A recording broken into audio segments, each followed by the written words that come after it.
Welcome to LeFilmNation. Our podcast is about filming, business, and gear. On today's episode, we're going to discuss Insta360 and how they're becoming mainstream cameras for videographers. And later on, the fifth part of our series on portfolio and client outreach. Let's get started.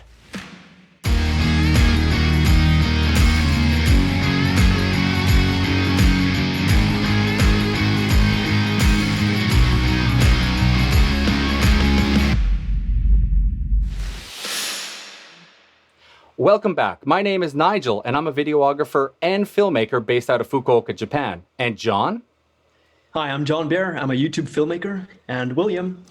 Hey, I'm William. I'm a photographer and videographer in Fukuoka, Japan.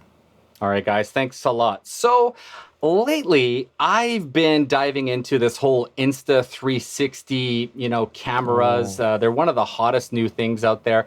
And the newest one from Insta360 now has these little cubes that you can remove for wide angle. And the other one does the actual 360 with the two lenses. And there's just a little 1-inch gap. But beyond that, you're virtually filming everything in 6K. You're, getting a 360 view of everything. You can keyframe anything you want. So if there's a tower or some statue, you could show that off, and then as you go to the bridge, you can zoom over to there, and then at the same time you could zoom your face, and it's just incredible. So you can rotate the camera around. I'm excited. Back up a little bit. You're talking about reframing after the fact. That's what you're talking about. Yeah, right? yeah. Basically, in the app itself, you're able to select points of interest that you find interesting as you're moving your camera. As you're moving your body, you're able to start switching the camera angle and just have fun afterwards with the edit, right? You don't have to no longer point the GoPro and just shoot it anymore. You could just walk around with this thing and get like moving time lapses. Everything that's around you, right? Exactly. And that's cool. So that really changes the way you shoot a video, basically. That's what you're saying. Basically. It basically means you don't have to care about which way the camera is pointing. Yeah, no more framing. That's something else. Well, I mean, framing, you still do framing, but you do it in post. Yeah, it's pretty cool. And it gives you, because you are doing this in post, you are the person who's in control of what you want the viewer to see, which I think is really cool. Some applications I've seen this done in are Cinewhoops. If you're not familiar with a Cinewhoop, it's a small FPV drone, and they're smaller, and you put your Insta360 on top. So as you fly around the waterfall, you're just showing the waterfall, and as you move away from the waterfall, you're showing the back end of the waterfall, and then you could switch it back to the front of the camera as you go over a mountain or something. So some of the guys I've been watching are using these on top of their little Cinewhoops and things like that. They're mini drones, basically. So I'm super pumped about the idea of flying with a 360 camera. So yeah. So you could make your own custom drone with that. That's right. Like exactly. a FPV sports drone, and you slap it on there and make crazy footage. That's cool. Yeah. So what's new exactly about? Did they release a new model recently? They teamed up with Leica. And they have a 1-inch sensor lens Leica adapter. It's a special edition now. You can slap the Leica inside there. They're updating the app all the time. So the software is constantly changing. So a lot of people said that's really good that they're constantly, upgrading, and because it's brand new software, right? It's a brand new technology. So they can't just, set and forget. They got to keep pumping new updates all the time. So I've been watching the updates, and there's some really cool ones. So I'm seeing it right now. Okay, So because I'm just fresh, I didn't watch anything about that camera before. I know the old one, like the 360 cameras versions. I know a little bit about it, but so you can actually like put it apart and that's right. Change it, or it looks like a Transformers or something, like weird thing. It's waterproof. How cool is that? You're able to just dunk it right in the water like a regular GoPro. It's GoPro on crack. I mean, that's pretty cool. Damn. Yeah. But it's not being like advertised to professional filmmakers. No, it's not. It's not. I don't think it's not for professionals. I think it's more for the vloggy type people. You know, people who are on travel vacations and things. But you know, some things that I've heard professional videographers do is they actually put it on top of their GH5 or their DSLR Micro Four Thirds cameras, and they stick it on the top, and they're filming, you know, 4K, beautiful, expensive lenses, but they got the 360 on top. So as the person jumps over the waterfall or he's jumping over the cliff, he'll be able to switch between his regular camera, but then also the 360, which can give him different angles. And videographers, we like to do something called BTS, or behind the scenes. So you could actually show yourself filming this guy, and then as he jumps into the water, you could keyframe and spin it around as the guy jumps in. So it gives you that little extra wiggle room in post where you could play around with some cool shot ideas. Because of the reframing feature. Because exactly, the reframing idea. So. Yeah, cool. Well, I mean, I first heard about 360 cameras from a Instagram or like content creator guy named John Simo, who does a lot of these creative shots, like making real life look like video games and stuff like that. Oh, that's cool. That's cool. Yeah, but these it really opened my eyes to what you can do with these. And I mean, it's really bonkers. You just put it on a stick and you put it anywhere, and you can sort of make it cool in post. Yeah. Get that unique perspective. Speaking of unique, I just saw one today where the guy took a pen and took the inside of the pen out. And you know how you just get the plastic outside pen part? He took some fishing line and attached the fishing line on a tree, went through his truck, outside the truck, and then in the pen pipe, he attached the 360 camera to it, and he created a zip line that went from the tree through his car, outside his car. Wow. I mean, if you're a good drone pilot, you could do it with a small drone, but he was able to show that you could use it as a zip cam, I think they're called, zip cams or whatever. But yeah, so good for like doing like filming mountain bikers in the forest and things like that. You could create like a zip line between trees and things like that. So there's some pretty cool applications for it, man. Can these be used to like map out 3D environments as well?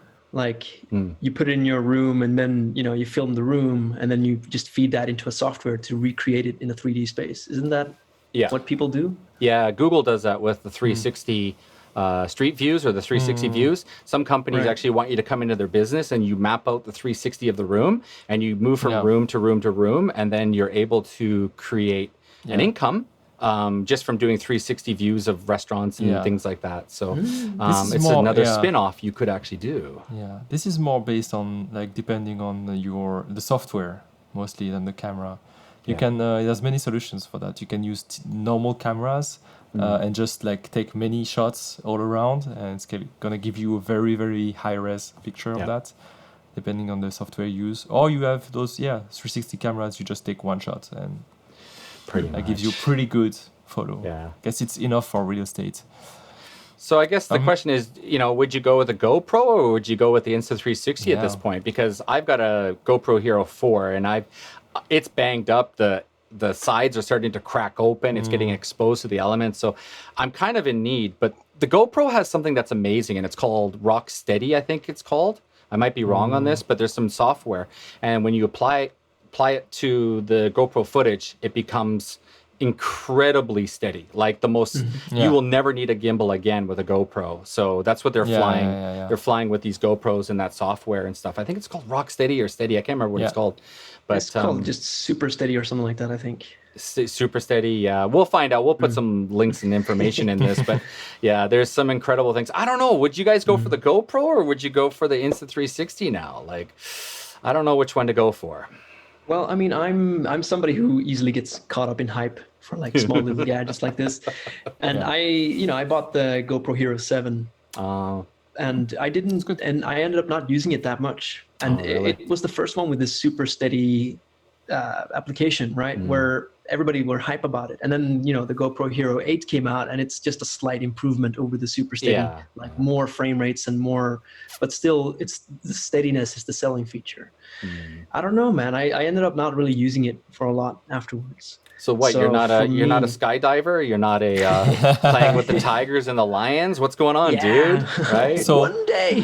So even though you're kind of a core target because you're doing a lot of travel videos, but you still prefer using your GH5 over the the action cam, I guess. Absolutely, yeah. Okay.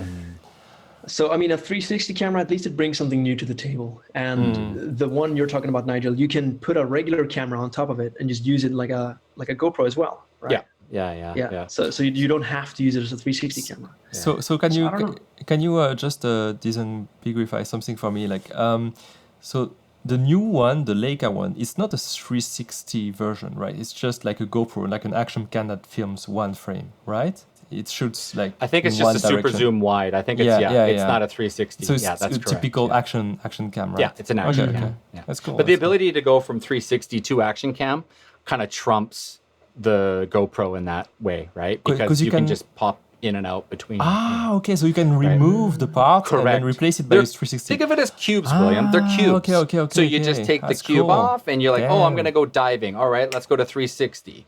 And then maybe you want that super view wide and you're on a motorcycle. I don't know, man. It'd be tough to choose between which one you'd want to use. So I see. So well, the GoPro, they have the GoPro Max, which is their answer to this. But it's a separate camera. I remember comparing it because they for some reason they decided to release it alongside the GoPro Hero 8, which I think is a ridiculous move because I think the Hero 8 just sort of overshadowed the GoPro Max. Like nobody even talked about it. Yeah, I really don't know about the Max. I never heard about it. Yeah, right. Exactly my point.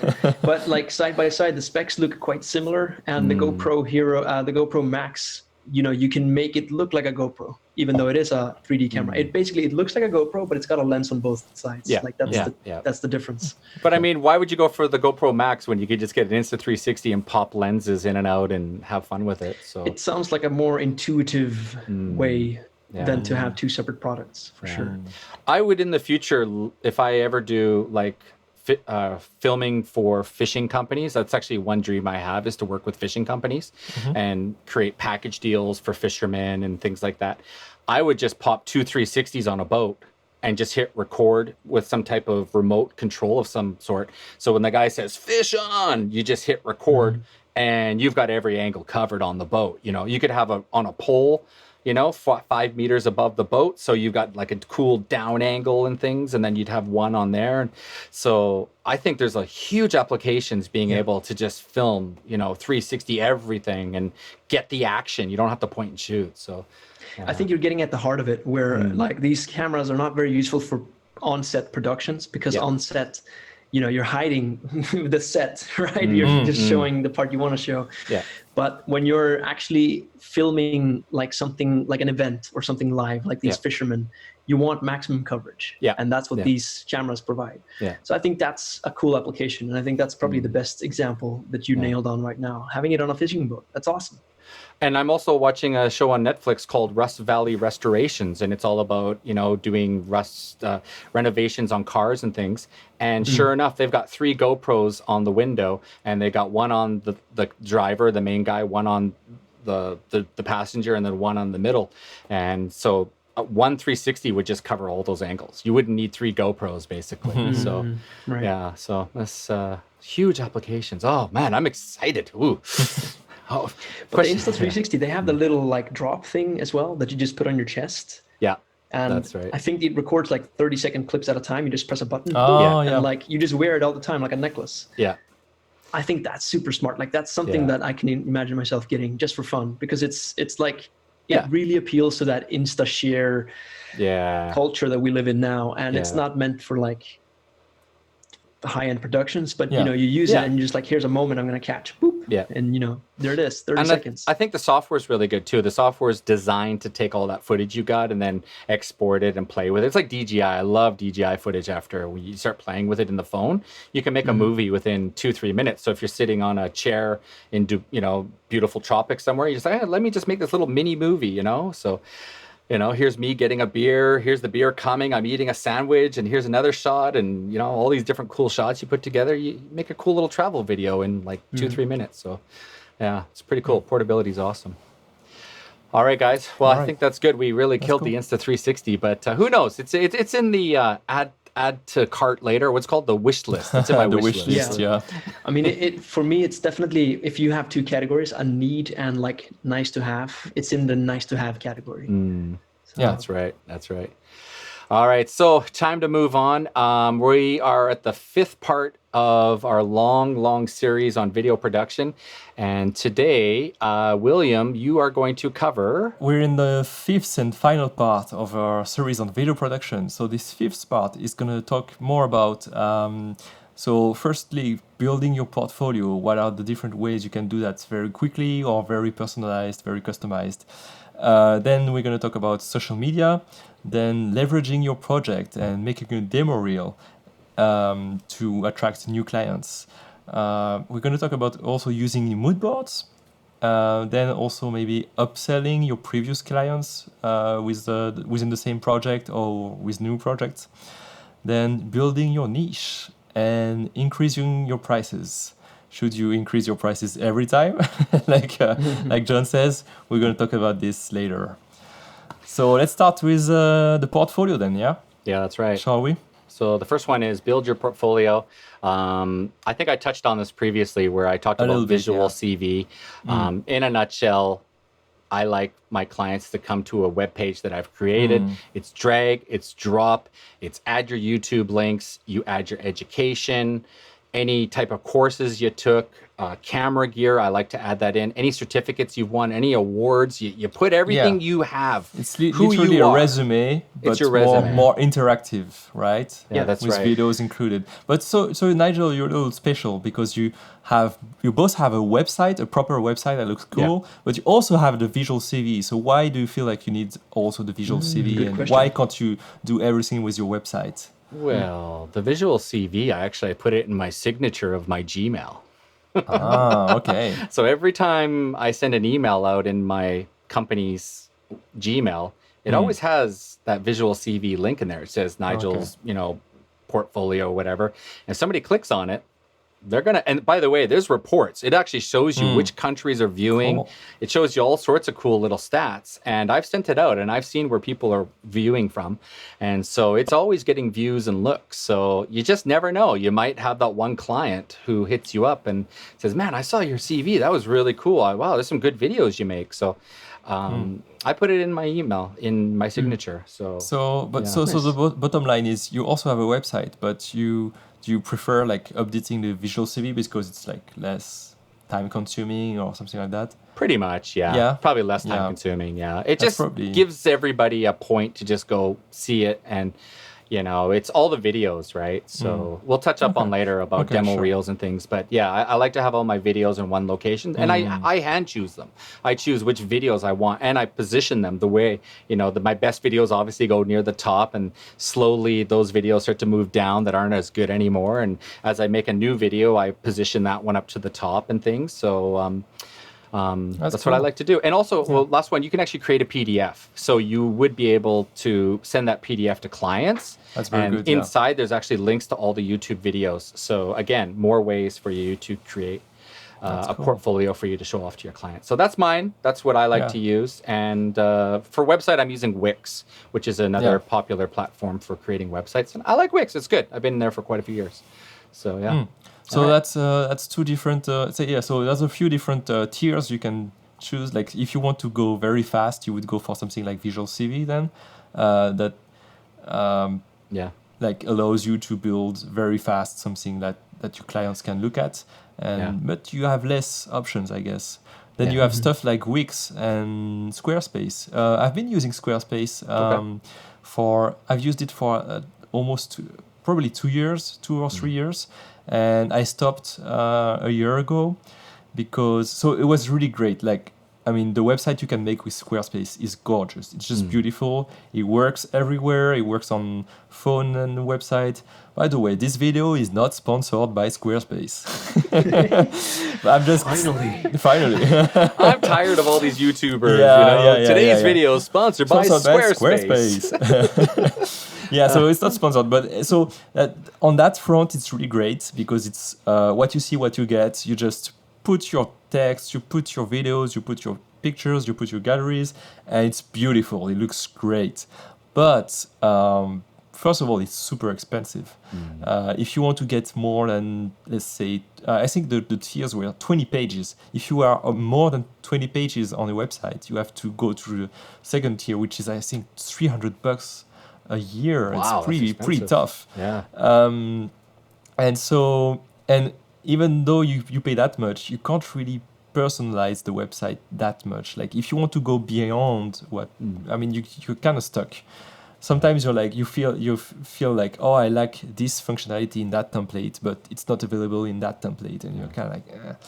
So what I ended up doing is switching to my own website with WordPress. So I installed WordPress and I paid for one theme. I bought a theme which is very powerful. I can do everything I want with it, and it was $60 once. So money-wise, it's really good, but this is so much work, much more work to update my website and. I've done a lot of WordPresses myself, and the only issue I had personally with WordPress was the spam coming in. You have to use a lot of anti-spam. So how's the spam on your side? Are you okay? It's pretty crazy. Actually, thankfully, I have a friend who's a web how do you call it? A webmaster or a developer and everything. He knows all that stuff. An IT guy. So he saved my ass because I actually was hacked. My website was hacked. There were Russian or American hackers putting commercials and ads on my pages. They were actually adding fake pages, which I didn't know about, with a lot of ads and making revenue off of my website and my bandwidth, using my bandwidth. Yeah. So he set up a lot of security. He set up Cloudflare and that kind of stuff. Yeah. And he moved the server to his own server. And so it's good. It's been good so far. So I think that's a really important thing. If you're going to get into WordPress, you got to know you're going to have just work out the little IT either part have to know your way around security or have someone do it for you. And so I found a friend who's doing it for me for not very expensive. So I'm really happy. It was $200 for 2 years, I think, for the whole thing. That's pretty good. Yeah. So WordPress, really happy with it, with the functionalities and everything. You also can get tracking. You also can get many plugins, but it's just way more hassle to set up. Yeah, that's the catch. Sure. It's worth noting though, if you have a WordPress website, you can go to Fiverr.com and just find people to do specific things for your WordPress website. Oh, that's a good idea. So there's a lot of I've done that before, where like you can get people to just either give you a ranking, like how good is your website performing on these different things, and like then give you So that's basically the consultant type. Fiverr. And then you can get like specific jobs as well. So I just really once paid like $15 to get a guy just to optimize my website. So that's good. Something you can do. And so I think even if you did that, if you outsourced all the hassle, WordPress would still be cheaper than Squarespace. For sure. Even Wix. So that's a very good idea, John. I think you gave me, you pushed me. I'm probably going to do that. I'm going to pay someone to consult on my website and do my SEO also, because my SEO is crap. It just takes a lot of time to do SEO. Doing SEO on every page is pretty crazy. So I might ask someone to do that for me. Yeah, cool. That's a good point. So how about you, John? How about you, John? Well, I guess this goes on to our next step. You mentioned social media, right? Yeah. So even though I do have a WordPress, even though I do have a WordPress website, it's not my main sort of base. My main base is YouTube, actually. And so it's in my nature because I am more like content creator driven in what I'm doing. So I would recommend that you really focus on your social media. Getting your stuff out there, it's important. And sometimes it's important to just focus on creating content overall. And I mean content as in stuff made specifically for your YouTube to drive traffic. So for example, tutorials or something like that. Yeah, I think the reason, the good thing is if you're creating tutorials about a camera, lens, and I don't know, whatever you're doing, some type of tutorial, it kind of shows you know what you're doing. So if I see your channel and it's tutorials about all these different videography, photos, and drones, I'm like, man, this guy knows his stuff. I mean, I'm going to watch and see who you are, right? So if you know what you're talking about, oh man, I'm going to hire you for sure. So, and the cool thing as well is if you're running a social media page as YouTube as a content creator, whenever you do a job, you can make a BTS of the job, let people shadow you on the job, and use that as content for your YouTube. I need So to there's do a that YouTuber more. that I follow from Sweden who does this all the time, Peter Lindgren. And I find those YouTube videos super good. So just, you get more out of the jobs that you're getting paid for by creating the YouTube content. And then the clients are super happy too, because then your YouTube profile is also driving traffic to them, which gives them more value as well. So it's just a win-win. Insta360 right there, BTS. There you go. Just set it up in the middle of the room, Yep. and there you go. You can do your job, and then at the end of it, you can just use the clips of you doing the BTS behind the scenes. So I've done that before, but when I set up my own little camera, usually I don't use the footage later. It does. I'm like, I feel it doesn't look good enough. So, but sometimes I've asked friends to just shoot something for me and just shoot my BTS, friends who owe me favors. I've done it for you. I've done it for you. I've done BTS for you. Yeah. And sometimes like I go out there and I shoot a YouTube video for a friend, and then I ask him back. I ask him, I'm doing this shoot for a client, this fashion shoot. Can you do the BTS? And he's like, yeah, sure. He shoots everything, and I do the edit afterwards. So it's not that much work for him. Scratch my back. So exactly. Yeah. So that's a good idea to do BTS videos. That's really cool. Clients like to see that. You can show the process of how you work, and you can make yourself look very cool. It's true. That's as long as you know what you're doing. As long as you know what you're doing. Yeah, sure. Yeah. And while I would like to stress that having a following is not important, like it's not imperative to making money, but there are lots of hidden benefits, like companies sponsoring you and stuff like that. These are not benefits that I've unlocked myself, but like if you manage to build a big enough following, then companies will reach out to you to review their products and stuff like that. I've had numerous companies actually hit me up to do reviews. So I've done a couple of reviews myself, and they're good, man. It's good. I can't complain. So even if you don't get clients through Instagram, when you get new clients, it's always more credibility to if they see your Instagram and see, it has this many thousand followers. It's always better than if you have 50. It's gonna look good. Anyway, so So the next one is social media. As we said, social media or post stuff out there. I love that. Just post it out there. Get it out there. We talked about that mostly. Get it out there. Yeah, like so if making a full-blown tutorial is too much for you, then having a few images, having a few Instagram stories, something like that. One thing Nigel told me once, you told me once, was you have to keep reminding people that you're alive, you're out there, you're working, and that's basically it. So, which I don't do enough actually on my Facebook especially. But on Instagram, I post stories when I work. That's cool. But on Facebook, I should be more active, I guess. But if you don't keep posting on your Facebook or your Instagram, people don't remember you exist. And, it's as simple as that. Because if you're struggling to get, recently what I've started to do is I'll just put the product down on the table. I'll put my camera over my shoulder and I'll just start to play with the product. And then I'll sort of talk to the camera like I'm doing this and I'm doing that and this is what I'm going to do, and don't worry about the voice as you're doing the action with the thing in your hand, right? And then after you can do the voiceover, and then you can think what you're going to say. This is the blah blah blah, and it does this, and you're looking at your screen and you can see the numbers and all the important things that you need to talk about. You don't have to feel rushed over here on the table in your studio. Just film you doing things with the product in your hand, and then in post add your voice, and you'd be surprised. It looks really good, man. And I love doing those videos now. They get great views and good comments from people. So I've seen the one you made this way. I don't remember which gimbal. Product. It was the Feiyutech gimbal. The one after that actually I liked even more. What was it? It was the microphone, the what do you call it? The Tascam, the Tascam one. This one was very well made, I think. It was 80%, just basically 80%. But then the other 20%, I actually said, in this one shot, I need a mid shot of me, but actually like me saying, this is what we're going to do next. And then the cut was like over to the hands. So I actually had to figure out which ones were the shots of me versus the shots of my hands. So I did a little storyboarding in there. So it kind of helped. So. I would like to just add a little bit to what William said a moment ago about reminding people that you're alive. Yeah.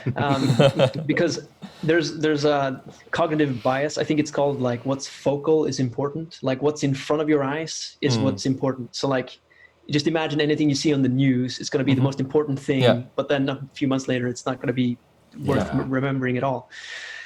So when you're focal, what happens is people know about you. And so if they come across a friend that might need a video or something like that, they'll be like, oh, right, there's this guy, a friend of mine. He's doing videos. Person. Like, you never know how the network effect will work in your favor if you're being focal, if you're being important. So huge point there. Well, in French, we say far from the eyes, far from the heart. The heart.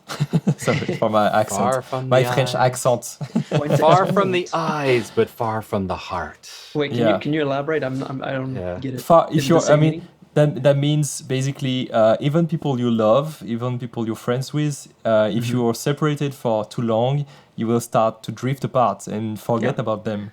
So that applies also to business. If people don't see you, I 100% agree with that. If people don't see you on the social media, if they don't see your face or what you're doing, they're gonna forget you exist. That's as simple as that. Because the news move too fast. Like the world moves fast. So I mean, geez, look at COVID right now and all the stuff that's going on. Everything COVID is already COVID is like last month. Now it's all it's gone.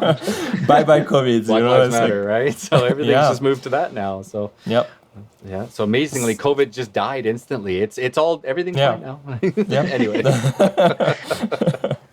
Anyways, all right. I think that was good. But yeah, get your stuff out there. Don't be afraid to get your content. Make stuff and learn from your mistakes. Don't worry. Everyone's going to say your video sucks. They're going to come down on you. That's fine. Yeah, that's fine. The haters are out there. Don't worry. I think one YouTube channel I've got over 250 views or 250 videos, and I get all the time, he's using the wrong needle. He's doing the wrong this and this and that.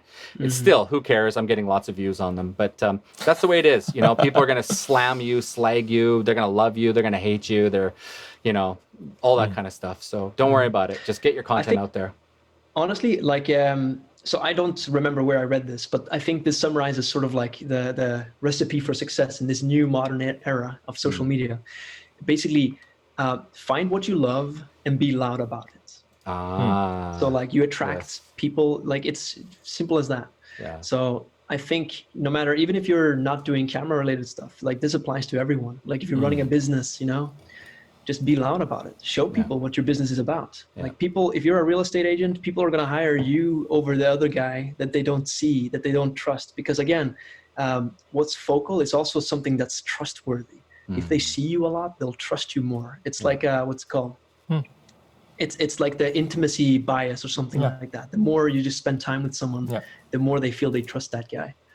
So I mean, that's why ads on TV work. I mean, they do. As much I think they don't. Yeah, as much as you say, I'm not gonna buy your product. Stop advertising. Like whatever. Why are you always putting your ads on my TV? That's annoying. But the first brand you're gonna think about when you think about buying this kind of product is their brand. You know, you're not gonna think about the brand you never see. Otherwise, it wouldn't be a bajillion-dollar industry. Exactly. And also, if those advertisings that you keep seeing over and over and over again. That means those advertisings are successful. They're not going to pay money if they're not successful. So if you keep seeing Proactive ads over and over, it's because people are buying Proactive acne creams for their kids and things like that. So, you know, there's a reason why they keep doing the same commercial for 6 months solid, right? I always wondered why your skin is so beautiful. Oh, that's because I'm using Proactive. It's just amazing. Anyways, all right. So there, get your stuff out there. I love it. Next one is leverage your projects or demo reel. So leverage your products or demo reel. So So to clarify a little bit, so we're talking about as soon as you finish a new project with a client, don't let it rot in a corner. Don't let it pick up dust. Just put it out there right away. Do something with it. If you can't use the video as is, just to take bits of it, make BTS video, we already said that, or make a demo reel. So the demo reel, Nigel, you don't really like doing a demo reel, you told me. Yeah, but I'll discuss it a little bit. But I have one use case. Actually, I've been thinking about doing one myself because I have many little different projects that are sometimes you have projects you don't even finish. You have stuff you just start and you just shot some videos there and some videos there, and you never make anything out of it. But you can take a few very good shots from those and just pack them into a very cool video and label it demo reel, you know, even if it doesn't make sense together. Just to ask one thing, so some of my clients, they're not too keen on me using their footage for reproduction, but in the future, I want to create a, what's it called, a contract or release form where it says, I'm allowed to use your footage for my own personal demo reels.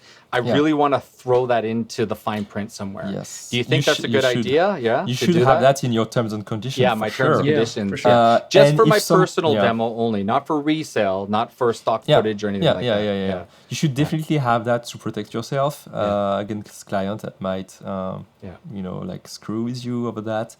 And if a client really wants to prevent you from doing that, it has to be specified in the terms of the specific contract with that client, and maybe you make them pay an extra fee for that, for not being able to use that as advertisement. Fair enough. Right? That's a good idea. I like that little loophole. I think that's fair. It's only fair. It's a good idea. So anyway, the demo reel, I guess it's kind of like a way to target a specific client. So I don't know about videos, but I've done that for photos before, because I'm also a photographer. Actually, my main is photography, and some clients sometimes have been, there's stuff I don't put on my website, and some client might ask me, do you do food photography? I don't see too much food photography on the website, and that's true. And so I'm like, yeah, sure, yeah, I do. Let me just send you some examples. And so I go through all my portfolio and I create a specific little package, little best of my food photography and send it to them directly. And but if you had a video that just had the food in there, you could just show that food video where you had, and so that's what I'm thinking. Like for video, you could make like a few different target specific, market specific demo reels, like one for business, you know, like corporate videos, one for gym videos in your case, Nigel, you know. And so like make different demo reels for different clients. You can make a few of them. It doesn't take that long to just go around your computer, pick up some footage and just throw some music on there. So that's one thing to think about maybe. Well, one guy, he said, don't do demo reels. And he said, what's his point? His point was, is if a client says, hey, I'm doing, I've got a gym video I want. Well, if you have a gym video, just show them what you did. And he said, every client is different. So it's hard to show somebody, you know, an interview / you know what I mean? Like you don't necessarily have that exact type of video under your belt. So sometimes you just have to show them a previous video that you did that's similar to it, but you'll give them a concept and design that you would sort of go around what he, like you sort of create a video based on what he wants. Based on previous work that you had. So that's what he was just saying, the reason why he doesn't like to do demo reels. But I don't know. Everyone's different. That's a good point. It depends on, again, on the situation. Like if you already have like hundreds or dozens of or hundreds of videos that you made for clients on a specific niche, you don't need a demo reel. Like you have you just pick and choose, video, right? Boom, just show them. boom. But at the same time, maybe the client doesn't have. If it's like a meeting, like you just meet someone in a networking event or something, you don't want to show them like 10 videos of 5 minutes. Maybe you just want to show them a 1 minute video that's like that's gonna just like blow their mind. Blow their mind. Pow. And you're just gonna be like, oh my god, it looks so good. And that's I'm thinking like rap videos. If I was like a rap videographer and I just did like hip hop, just show all these epic shots of all your hip hop artists in these amazing spots, right? Just like, bam, right? So I think that would work if you were in that type of situation. So and also again, as I said, it could be useful if you're just beginning and you never made enough to have like enough project to show, and you just kind of grab bits and pieces that you made before, and you just throw them in the demo reel and makes it look like and that's what. So using a demo reel, you can transform test projects and passion projects that you never finished into something that looks cool. So why not? That's really for beginners, I guess, or when you're trying to approach a new market that you. All right, cool. John, what do you think? Yep. You're on the bottom there. You've been kind of quiet, so. Yeah, no, I agree with William. I think not letting your footage rot, like he said, make use of it. Yeah. I mean, especially if you're like me, I bring my camera everywhere and I film a lot of stuff I never use. And so some of it I've managed to sneak into YouTube videos here and there. And, sometimes I forget what I've shot. And it's like, oh, this is actually good. I watch it back and I'm like, oh, I can use this for something. And you find some gems. Yeah, exactly. So make use of them. And especially if it's a good shot, just why not put it into a bombastic 30-second piece, For sure. Yeah. Just be careful. Make sure you know your rights, especially with your clients. I had a client and I asked him if I could use the video and he came back and said, no, it's not ready. It's not on Netflix yet. Woohoo! Little secret there. But yeah, basically they said, no, you can't use it. I'm like, oh man, I want to use those drone shots. They said, no, you're not allowed to. I'm like, okay, thanks. But I tried. I hit him up if I could do a demo reel with it. He said, no, that's good. You're not allowed to. At least you asked. Yeah, I actually made a demo reel of the shots and I put it all together and I gave it to him and they said, no, sorry, you can't use it yet. Okay. So, kind of sucks. Not yet. Not yet. Hopefully soon. Yeah. So the next part, which links to what we were talking about already, is again in some situation where you have a client that asks you about something you never done before. Like he sees you're good with let's say gym videos, but have you ever shot events? Or maybe let's do the opposite. Let's do it backwards. You've shot events, but he says, can you do a commercial for this product? And you can do it, but you have to convince the client, and you don't have any footage of shooting products, for example. So one thing you could try to do is a mood board. So a mood board is something. I'm pretty sure most videographers are not very. How do you say? Familiar with the concept of mood boards, but that's something you use a lot in graphic design. So what you will do is try to create an atmosphere, like an idea of what the atmosphere of the final video would look like. So you're gonna go on the internet, you're gonna search maybe on Pinterest, maybe on Google Image, and you're gonna search for images that fit your vision. So you're gonna look at colors, textures, lighting examples, shapes, and all those kind of ideas that you can glean and put together and to express what you have in your mind and what can help the client do their video for their product. So with that, it's going to be easier to communicate how many ideas you have actually for the product, and maybe it will help even if you didn't do any actual work. It might help convince them that you can take care of that project for them. So actually, I've never done that for video before, but I'm pretty sure it could work. That's one thing that you can think about. For photos, it definitely works. For graphic design, you do that all the time. It saves you time in actual creation instead of going right away into creating a logo and creating 5 versions and have them pick one of them and they don't like the rest and you work for nothing. Could a mood board be, for example, the scene in a kitchen? It's early morning, 8 o'clock in the morning. Yeah. She's making the ham and eggs with a cast iron pan, and it's kind of a rainy outside. If that's in my brain, would I go to Pinterest and search, kitchen, morning, rain, and start looking at different kitchens and then try to Pinterest scout? Is basically a mood board. It is that's the concept behind the whole website. A mood board. That's what I'm feeling. That's my mood, So what I do is usually I use Pinterest for that. I just create a new board on Pinterest and I go all around Pinterest and Google images and I just put images in there. So you usually can't find one image that sums up everything you want to put in there. So you're going to find a kitchen that looks like the kitchen you want, for example.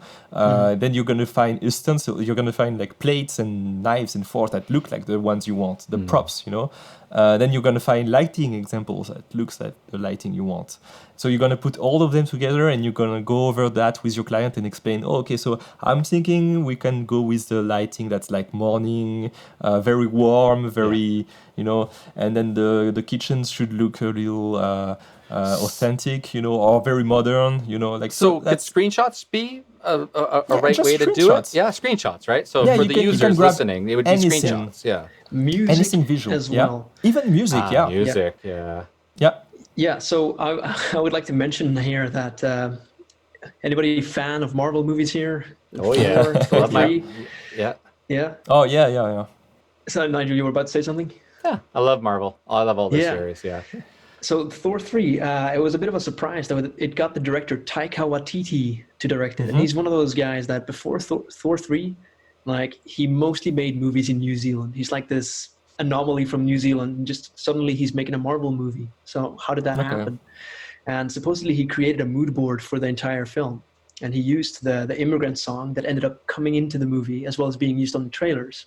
And he wanted to convey this feeling of Thor and the Hulk, like just two dudes on a space adventure, right? So he used clips from different movies. He used, I think, Bill and Ted's Bogus Adventure, stuff like that, and just like pitched this idea of this is what the movie's going to be like. And the producers loved it. And he got signed on as the director. Oh, there you go. So that's an example of a high-end Hollywood type deal being fleshed out through a mood board. There you go, John. Really cool. You could do it. You could do it. You can do it. That's really cool. Anybody could. That's really cool. So that's how he managed to use a mood board to step up, because how do you want to direct your first big movie if you never shot one before? You never... How do you do the first step? Like, they have to trust you at some point, right? You can't. He did make great movies in New Zealand, so he did have a body of work from before, but like nothing that approaches a Hollywood budget superhero film. Like nothing there's like a gap. There's a huge gap, massive gap. That's what's gonna happen very often. That happens very often in your career, your life. You're like, I'm this level, but I want to make some progress. I want to go further. So how do you bridge the gap to get bigger clients? And sometimes you got to convince them with that kind of tricks, like using a mood board. That can be a good idea. Yeah, for sure. I'm throwing that in. I'm going to take screenshots and start showing my clients. And, this could be the concept idea that we're going to be doing. So, all right. Just elaborating even more on mood boards. This might be a little like, I don't know, like self-improvement-ish, but like, if you have a goal, create a mood board for your goal. I find that this helps a lot. That's cool. To visualize where you want to go for yourself, like something you can look at and tangible, and like you feel great when you look at it. I think it's called a visual goal or something like that. But I do it, and hey, works for me. Okay, so the next one is upsell previous clients. Now, I like this one. I've had a little experience where I've had like an accountant, and I looked at her YouTube channel, and it needed some work. And so I was able to go in there and fix her YouTube channel, and I charged her by the hour. And I did this with some other clients and things like that, and started doing Google Maps for clients. So there's a lot of upsell you can do, because we're pretty knowledgeable people. We know how to fix YouTubes and we see things they won't see necessarily. So once you do that, when you upload the video, you can make suggestive comments like, "Hey, I saw your YouTube. I think you need a banner. You haven't made a custom URL yet. You haven't added your About Us. You haven't added the website links going to all your different channels. Would you like me to do that?" And 99% of them are going to say, "Yes, please." And you say, "Well, I charge by the hour. Is that okay?" "Oh, definitely, Nigel, definitely. Go for it. Go dig in." I'm like, "Okay, I'm in." And I'll build them for 3-4 hours of work, and I spend 3-4 hours doing it. So that's my personal upsell. So, So the idea is, don't stop at just making the video for them, and right away just like follow up with new ideas how you can help them with little bits. And you upsell them. So you upsell them, making the YouTube channel proper. Improvements. Improvements. Improved. And then I also think you told me about making like Instagram videos. Like, so you make them a big video, and then you make several additional edits for Instagram. Right? You've done that for the gym. That's a really good upsell. What else? I don't know. There's lots of ways you can upsell. I mean, all the content you created could be spun into sales. Like, we've got a sale this December. We got a Black Friday sale. So if you've got somebody on a treadmill, you could just have them working out on the treadmill, and then you just say, "Coming this December 11th super sale. Come in because everybody's running in at 50% off. I don't know. Yeah. Like just so you spin the you make content. new stuff with old stuff. Correct. Exactly. I think that's a good example, using the sale example. And then you can quickly establish yourself as like their go-to video guy whenever they need to advertise a new event or a sale or something like that. You're the guy. Yeah. That's pretty good, yeah. Recently, the gym guys I know, they are actually filming with their phones. It's not the best footage, I know, but what they're getting me to do is take their iPhone footage, and then I'm making a grand opening because COVID is kind of winding down in Canada. So now I'm doing videos for them that the grand opening is this June 15th. So they just have iPhone videos. It's not great, but I put some text on the right, you know, these are the safety measures. These are all the different things we have to do. So they're hitting me up all the time for videos, man. So don't be afraid for the client. Just take their iPhone and talk to their phones and, hey, give me that footage. I can work with it. Yeah, I can color grade it, make it look nice. So yeah, that's how you can upsell. Cool. It's kind of upselling, but it's more like continuous, like work with your clients. Just so keep working with your clients. Yeah. So something that you hear very often, but keeping working with the same client and getting more work from them is always 10 times easier than getting new clients. So take care, like nurture your relationship with your client, with your existing clients. Yeah. Don't let them die and perish, like and forget about you. I'm done. I'm done. I'm out of here. Yeah. Like after you finish a project, like if they don't hit you up again in a few weeks or even a few months, then you should send them emails and ask, oh, by the way. Do you have new needs? Can I do that for you? Can I do that for you? Well, look at the one job. She was a tax accountant, and she told me after, goes, Nigel, I love your work. You're so professional. You're so good. She goes, I know so many business clients that need videos. Now think about this. A tax accountant. That's really good, yeah. She's in the heart of business, right? That's true. So that's good. If point. you're gonna, pamper, and she knows who has money or not. Good point.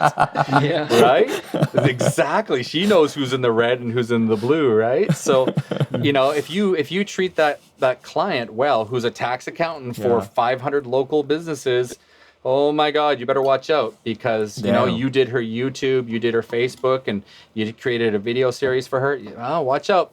People will hear about this stuff and they'll come knocking because they'll do that word of mouth, you know. So, yeah, definitely treat your clients really, really well. Accountants are good people to work with, man. Don't ever mess. They're good. That's a super good idea. Yeah, tax accountants. I love and this, I mean, this feeds into what we said earlier about like being relevant. So like make sure you have them on social media and that they follow you so they can see your stuff as well. So like, you remain fresh in their mind.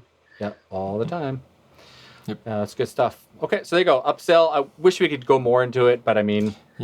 There's a lot of creative stuff. I mean, it depends on your skill set. So if you can upsell any skill set that you have. You might enter as a videographer, but then you realize that they need to fix their website. They need some HTML coding, some CSS coding, or maybe they need some graphic design done. You know, if you have these skills, then that's part of the upsell deal as well. What about outsourcing? Outsourcing is obviously an easy way to help your business. So maybe you could bring in some graphic designers to help you out and stuff. So yeah, for sure. I mean, you could be the one doing it, but then you outsource the work to someone else. Yeah, that's a really good point. People do that all the time. Just like your friend said, John. What's his name again?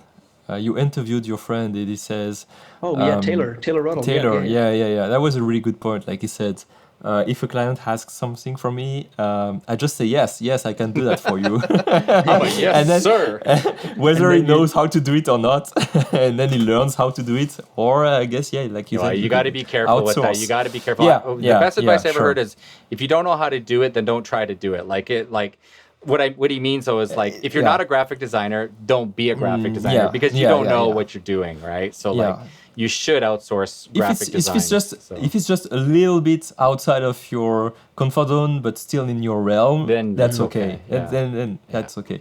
But also, yes, don't be a yes man. I'm gonna give the opposite advice I just gave, but it happened to me sometimes that I'd say yes, and suddenly I'm in this situation where I have to do something that I either don't like to do or don't really feel comfortable doing, and then you get into a bad situation, bad misunderstanding with the client. So be careful of that too. Yeah, I guess.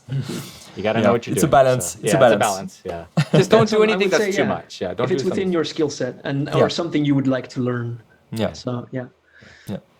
Okay, cool. Next one is build your niche. So I think, John, you were mentioning some really good topics about building your niche and things like that. So swing away on that. Yeah, I read a really good book called, I think it was called Build Your Brand or something like that. And the guy in there, he's a wedding photographer that like his niche is taking photos of people with tattoos. So wedding photographer of tattooed couples. That's so cool. very, very specific. Like it doesn't get more specific than that. But the cool thing about it is because he became the guy that does wedding photography with tattoos, people still started to associate him as just being a guy who can get the job done. So after that, people will come to him with different jobs just relating to photography because they know he's really good at this one specific niche. So I'm getting ahead of myself a little bit here. We were just saying focus on your niche, but so even though you built a very hidden specific benefit. niche, like you're not closing off everything else. Like you're really focused on your niche. You become an expert in that niche, but you can still do everything else if people ask you. Yeah. Well, I think you have to be careful too, though, right? I mean, you don't want to be doing everything, the full realm of videography, right? So, you should still try to keep it pretty tight, but not, too tight, like tattoos only or whatever you're saying. What was again the tattoo?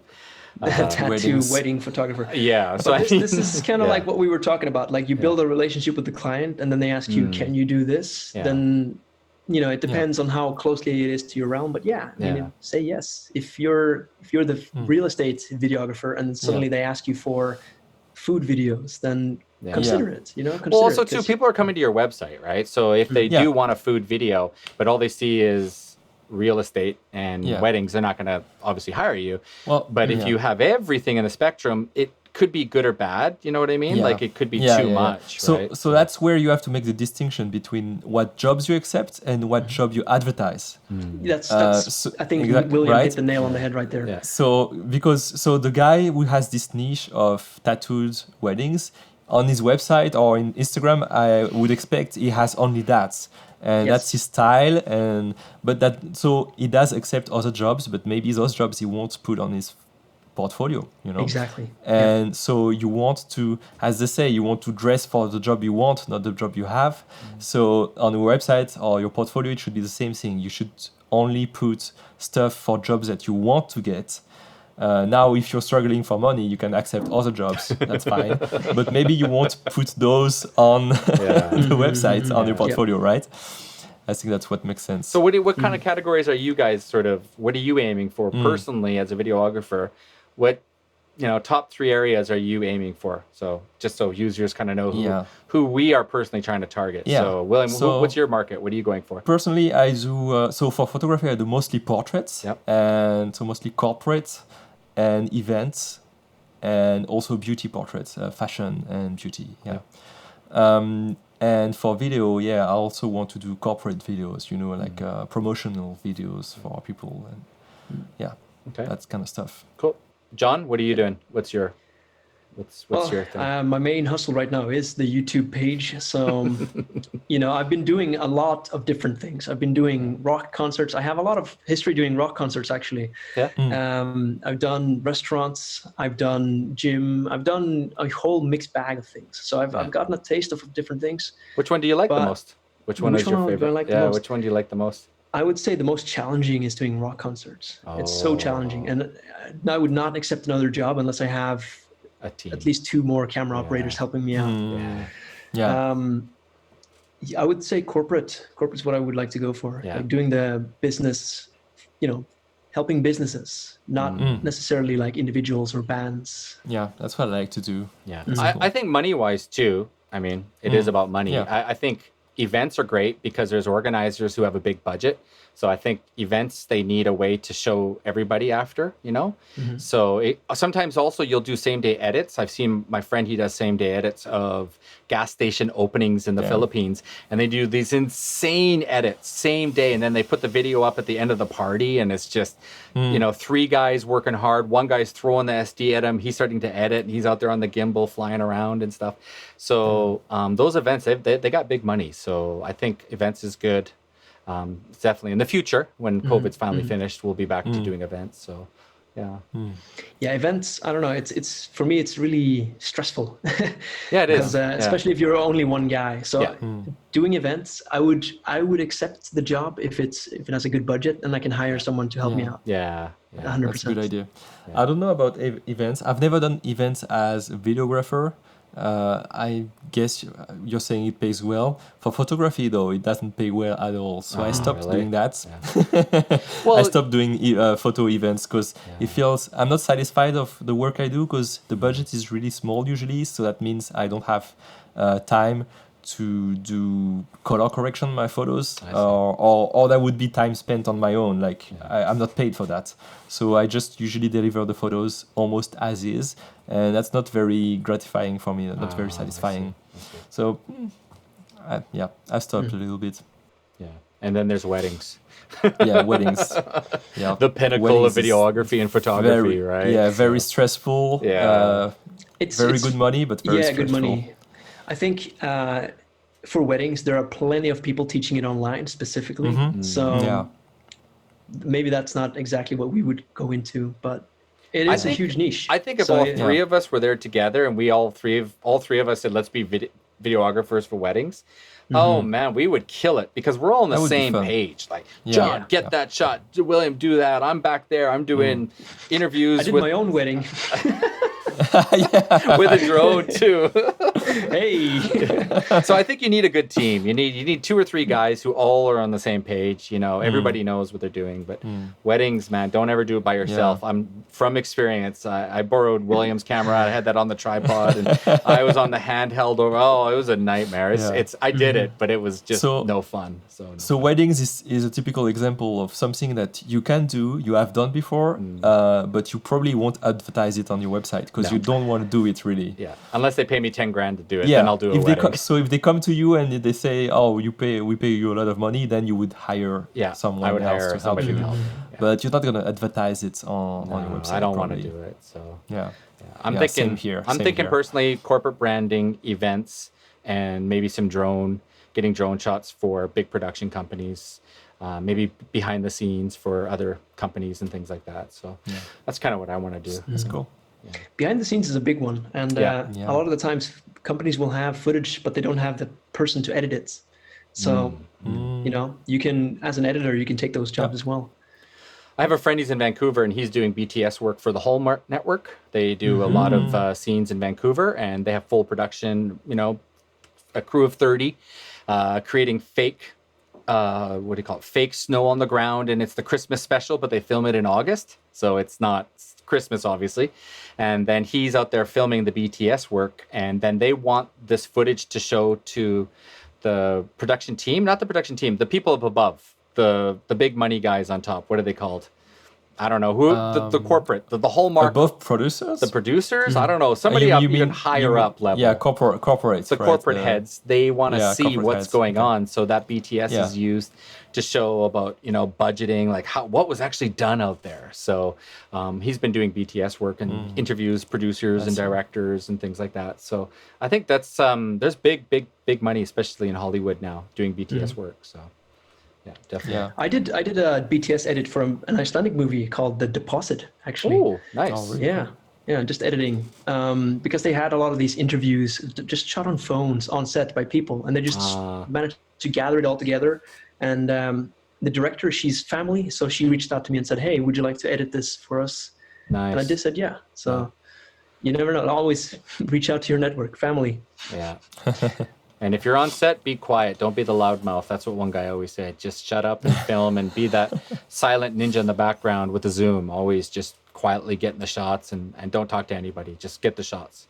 And when you're told to, talk to the people. So be very careful on set. So Okay. All right. So the last one is when to increase your prices. So, all right. So this one, this is advice that I like to echo a lot, and this is advice I got back in the day, and it's worked for me in a different area, in a different domain. So increasing your prices. When living in Japan, I was teaching a lot of English freelance, and I was also teaching at schools where I sort of built up the skill sets of teaching English. But I wanted more money, so I started teaching one-on-one conversations. And I started charging like ridiculously low, like $20 an hour. And then with every new person that I got, I would charge double the amount for every new client. And I eventually got to a point where I managed to charge $200 an hour to accompany clients. What? Wow. Which I got that through connections as well. But I also had the confidence to charge that much at that point. But I think if you put this as your trajectory, that you're going to charge double for every client, then you're also going to put in the effort to make what you're doing right now really high quality, so that the next client comes, you can charge that high amount. Yeah.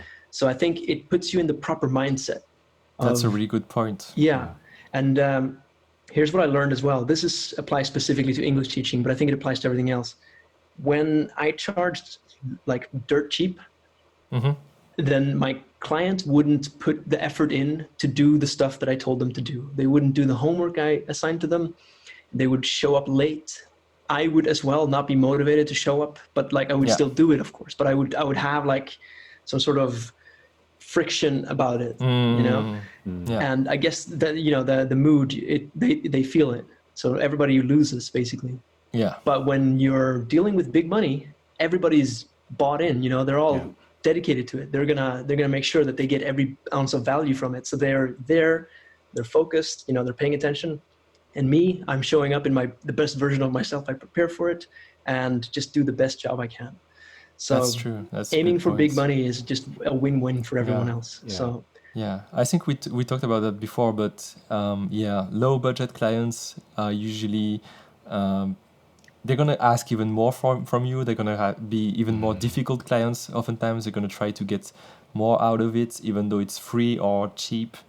And big clients are going to usually be more invested and more, and they're going to be able to understand also, I have to pay more for this extra thing or this and that. They're not going to try to undercut you, that's not the word, but try to get more out of it for no more money. That's a good point. And also what you said right before, having this mindset of wanting to double your prices all the time. Maybe double is a little bit excessive for video.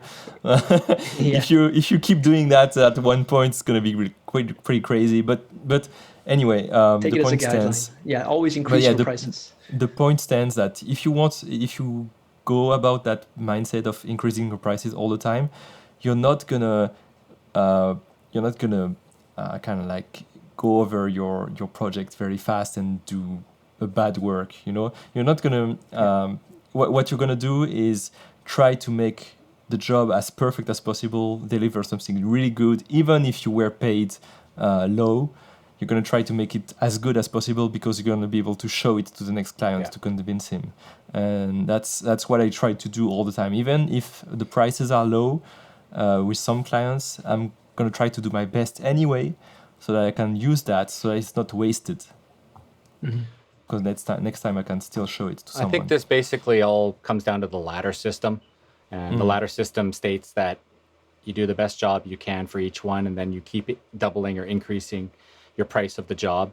And then when you finally get to your pinnacle, which is, X amount of dollars that you want per video, per project, you can weed out, the people you don't want to work with anymore. And those are the low ballers and the people who make your life difficult. You can weed those people out and just focus on one massive big project. So your goal is to reach that. But before that, you will do everything it takes to get to that top of the ladder. So the goal is having few clients, few projects, but just more money per project or per client.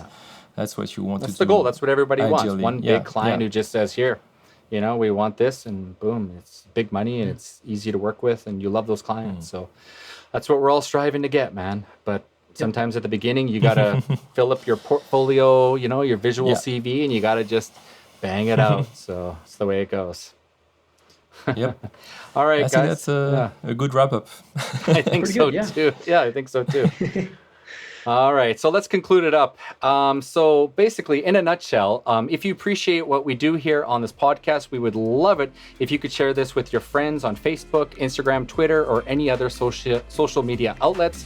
And finally, you can find all this information on www.LeFilmNation.com. And there you have it, guys. Thanks for watching. And as usual, I always say peace. Yeah, peace. Thanks, guys.